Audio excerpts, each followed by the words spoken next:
Hey guys, welcome back to the podcast. We are John and Wendy Williams with the Short-Term Rental Authority, your authority on all things short-term rental related to help make you the best operator ever. In today's podcast, we're going to be talking about how to get started in short-term rentals. I think that's really great. That's a really good topic. It really is. So the short answer is go to our website, sign up. No, I'm just kidding. I'm just kidding. Shameless plug. Right. So we're actually rereading, or I'm rereading. You're reading for the first time. I have never read it. Yeah. This is my first time. Yeah. So this is a book by Michael Gerber. And the book is entitled The E-Myth Revisited. So Super good. if you're a business owner, especially a small business owner, I highly recommend this book. But Wendy and I have been, well, I'm rereading, she's reading, but it's been a long time since I've read this book, so a lot of it feels new to me anyway. But we're currently on chapter 6 of that book. And he was talking about, well, first of all, maybe we should explain what the book is about. So what is the E-Myth Revisited? So it's, it talks about the why a lot of small businesses fail and what to do about it. Okay.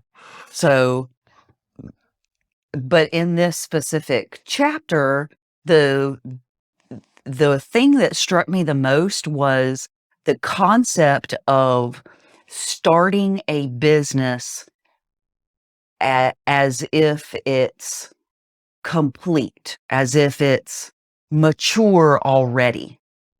And I had never really thought about that before. I always thought that you had to move through these phases, I guess. Yeah, because he does talk about that. He talks about the infancy of a Yep. business, And then it has an adolescent. adolescent, Mhm. and then it has a maturity. Right. And then this last chapter, he was talking about that, these companies that we've all heard of that are wildly successful, like IBM, Disney, Apple, and Disney, and FedEx, things like that. They actually started the business as if they were mature. right. So what does that mean? So they had the owners of the business, the person who started the business had a clear vision of what they wanted the business to look like when it got done. Yeah. So they already had the foresight or the vision of well, first of all, what they wanted the business to be, what they wanted to look like, how did it act? How does it act? And what does it do? Okay.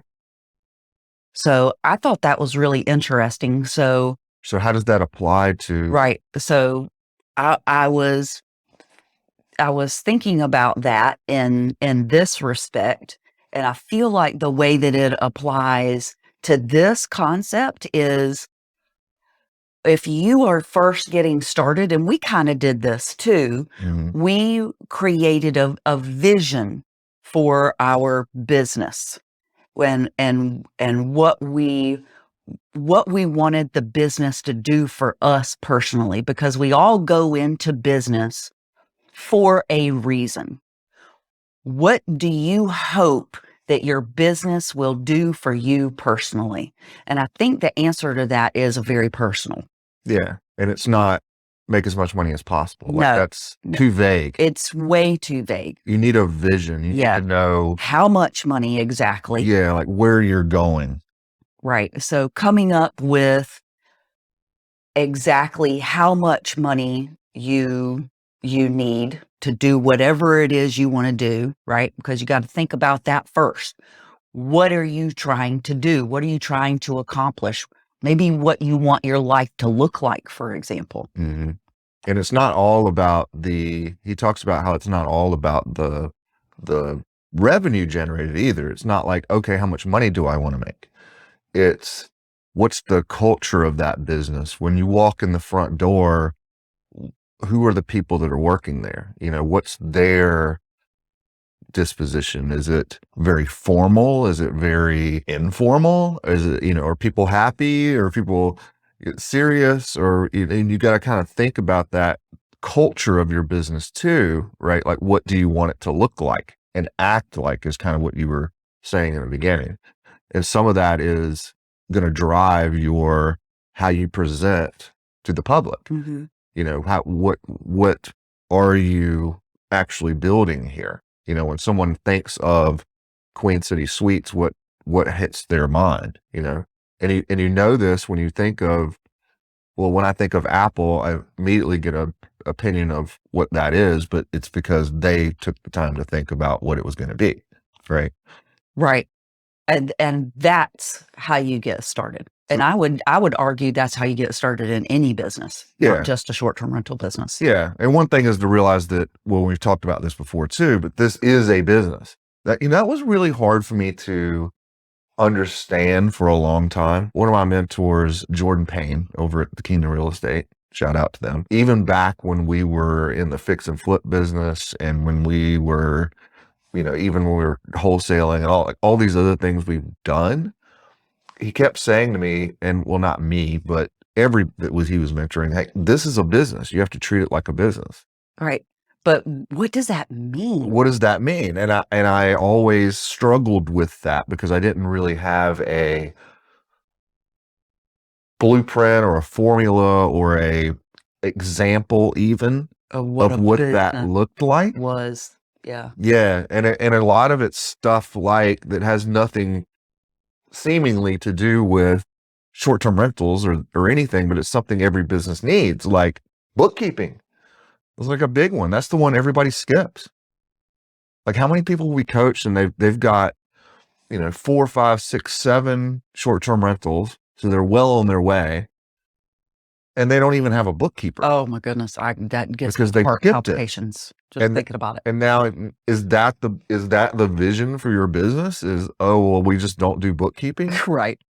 Or Wendy does bookkeeping? No, Wendy does not do bookkeeping. Because when Wendy does bookkeeping, it's twice a year. Right. You need bookkeeping. Like, yes, every business does. Right. But so many of us skip that part, or we're trying to do it on a spreadsheet or something. You need a bookkeeper and QuickBooks or something.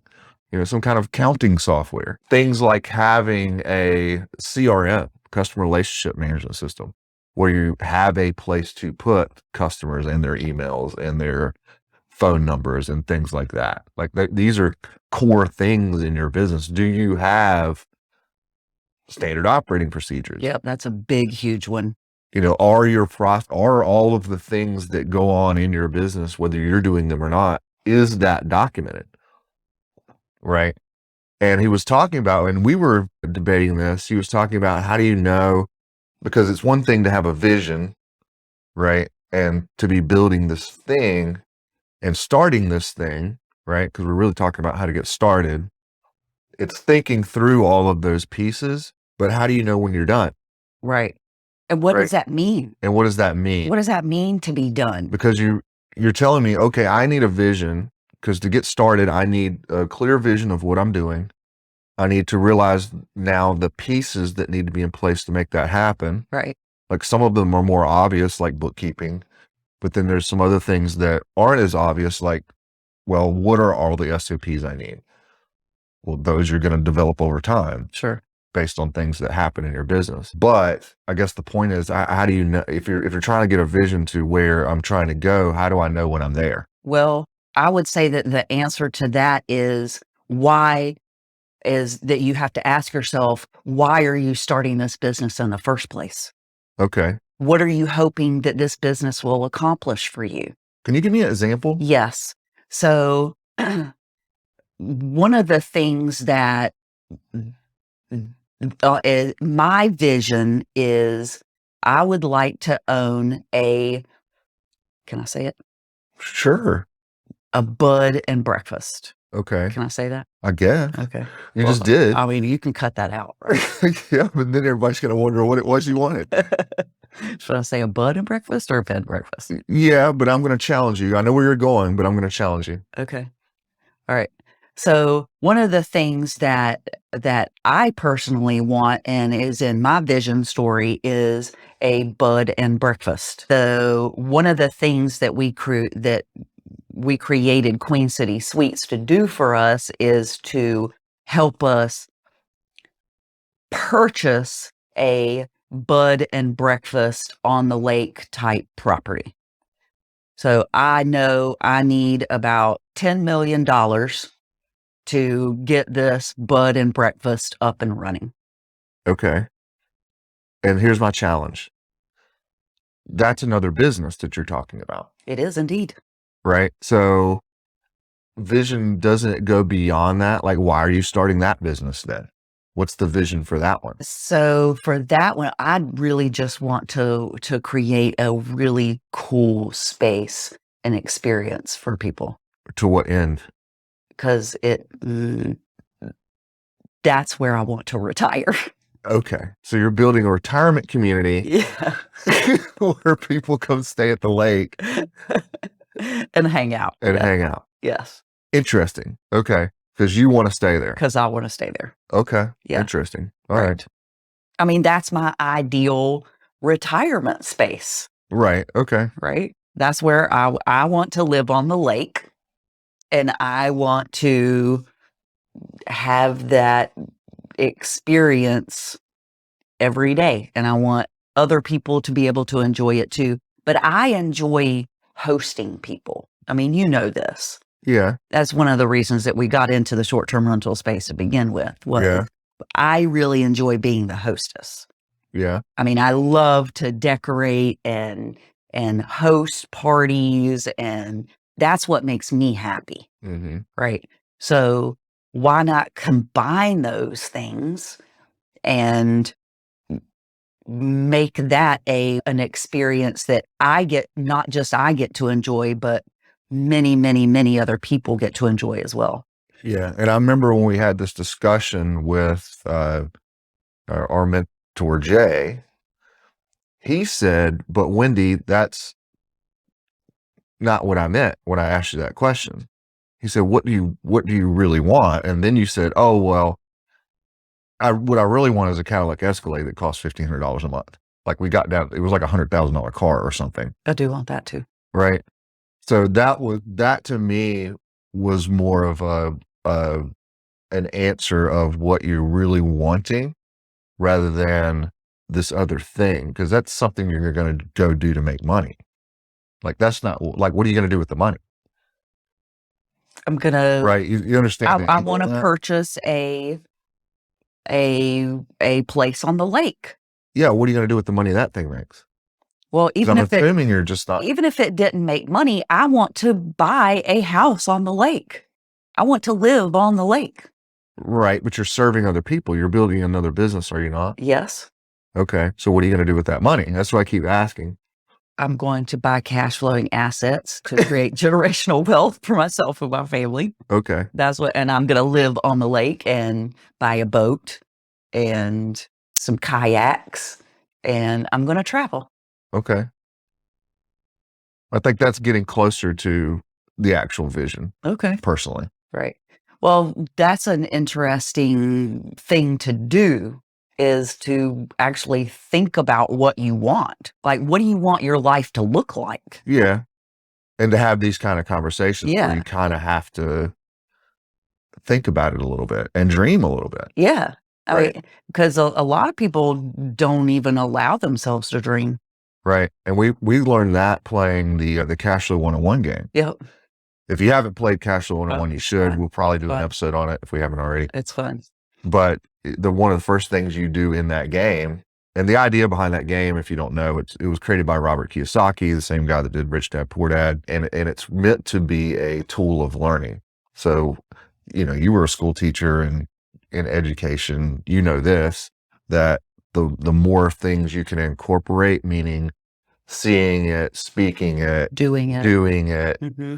Doing it, you learn a lot more than you do just hearing it, Sure. For example, or just reading about it. Right. That was the whole point of the game, is like, do it, right? Which is probably why I remember it. But one of the first things you do in that game is you choose a dream. And they're not stuff like, hey, I want to own a skyscraper that makes money. Like, that's not what your dreams are in that game. Your dreams are run for mayor or build a school for kids that want to be entrepreneurs. That's the one I like to pick. I like Be that. a jet setter. I think travel around the world. mine is go see all the 7 wonders of the world. Yeah, that's one of them Yeah. that's on there. Yeah. And then one I always pick. there's one now that I like that's golf around the world. Oh Lord. So I can pick that one, right? And then they have price tags associated with them. Right. So the idea of the game is you try to eventually land on that spot and have the money to purchase it. So now you've purchased your dream, right? And one of the lessons in that game actually is, because you also have a profession. So you can be anything from a janitor to airline pilot, medical doctor, everything in between, right? And when you look, even when you're the airline pilot, right? When you look down at what your salary is and then look and see what your dream costs, it's almost like you can't even see how you're going to get there. Right. Well, I knew going into it that I needed $10 million to purchase my bed and breakfast. Right. But that almost sounds fantastical, doesn't it? It did. It used to. Okay. Yeah. But now you see the path there. Yes. Yeah. And that's what a lot of the vision is about, is figuring out that path, right? Mm-hmm. Right. But you don't have to necessarily know the path right now. I think when you're first getting started, even allowing yourself to dream about that life that you would like to have, that's how you get started. What do you want your life to look like? If money were no object and you could do anything you wanted to today with anybody you wanted to do it with, what would you be doing? That play, and thinking about that perfect day, I know what my perfect day looks like already. Yeah. And letting that be something that's achievable. Yeah. Right. And then you go to work on, okay, let's get this thing started. And then and I don't know if we ever answered the question of how do you know when you've gotten there? Right. So how do you know when is your business done? And I would answer that and say it's done when I can sell it. Oh, that's interesting. Yeah. It's done when it no longer requires me. Mm-hmm. Meaning, yes, I'm the CEO of the company, but there's a salary associated with that. And you need to figure out, what is the salary of this company, or the salary of the CEO of this company? What does that mean? And once you get to the point where, okay, you can actually pay yourself that, and everybody else that's involved has a salary that is commensurate with the position, now you can actually remove yourself and hire somebody. Yep. Right. And the business is still profitable. That's what I would say. That's when you're done. Yeah. Or that's when it's fully baked. You may not be done. Right. You can still grow. Sure. Right. All companies grow. But at that point, it's its own autonomous entity that kind of grows on its own with the people inside of it, but it doesn't require the founders anymore. Yeah. Right. And I would say that's actually the end point. And then working back from there, you say, okay, well, what's the first thing I need to do? And one of the first things you need to do is, well, figure out what kind of business this is, what customers are you serving? And then we've talked about that before, that kind of leads you down the path of, okay, where and what type of property, and then how are we going to serve all these people? What's the operations behind that?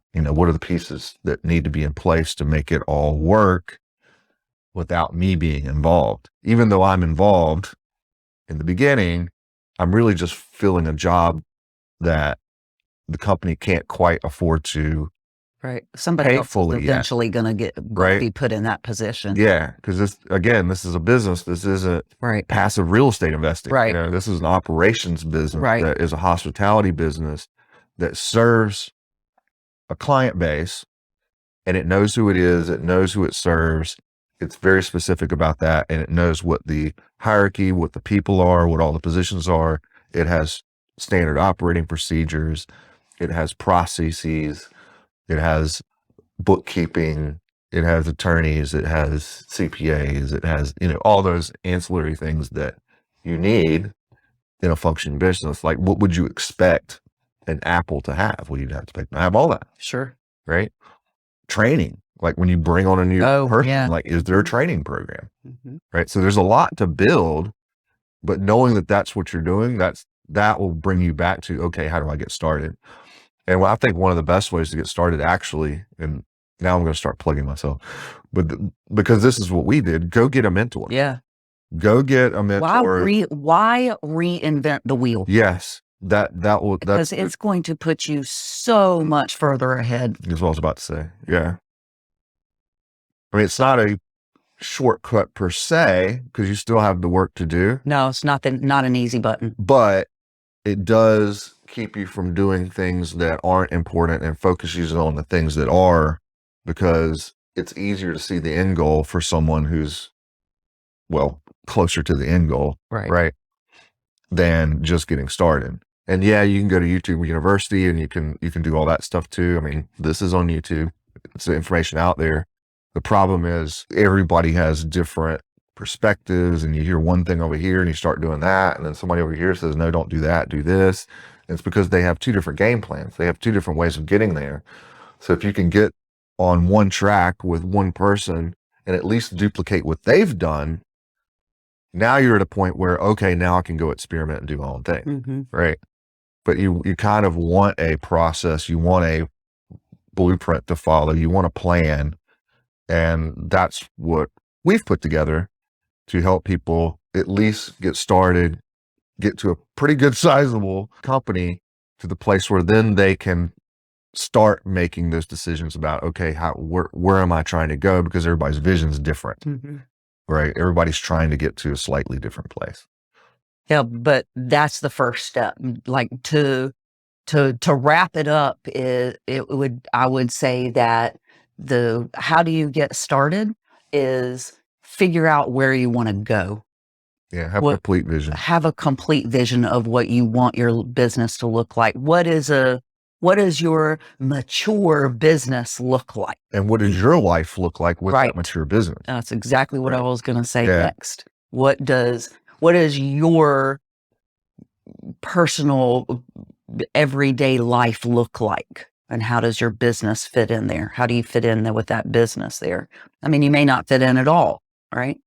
You may just have a meeting with your COO once a week or once a month, or you may sell it. But you've got to have something that's sellable. Right. Right. A house that's been on Airbnb isn't sellable. It's sellable as a house, but where's the business that I'm buying? Right. So you want to create the operations, the business. You want to have it autonomous. You want it fully baked at some point, so that, hey, you don't even have to have those meetings with your CEO because you don't own it anymore. Yep. Right. And you actually had something to sell. Right. Perhaps. Or you could franchise it. You could. Yeah. That's what hotels do. Yep. But that's a whole other podcast. I know. Interesting. A whole other podcast. There's so many things that could be done. I know. It's so exciting to think about. I know. But I like to think bigger than myself, right? Because I eventually want to franchise my bed and breakfast. Okay. I think it will be really cool to own a whole bunch of bed and breakfasts all over the bed and breakfasts? Bread and breakfasts. I guess. I don't know. I don't know how you say that plural. I don't know either. I'll just work. Break tie. Bud and break tie. Okay. Well, we hope that you found some value in this podcast about how to get started in a short-term rental business. I guess it's really kind of for any business at all, really. Yeah. So, but we hope you found some value. If you did, click that like and subscribe button, and we will see you next time. On to the next.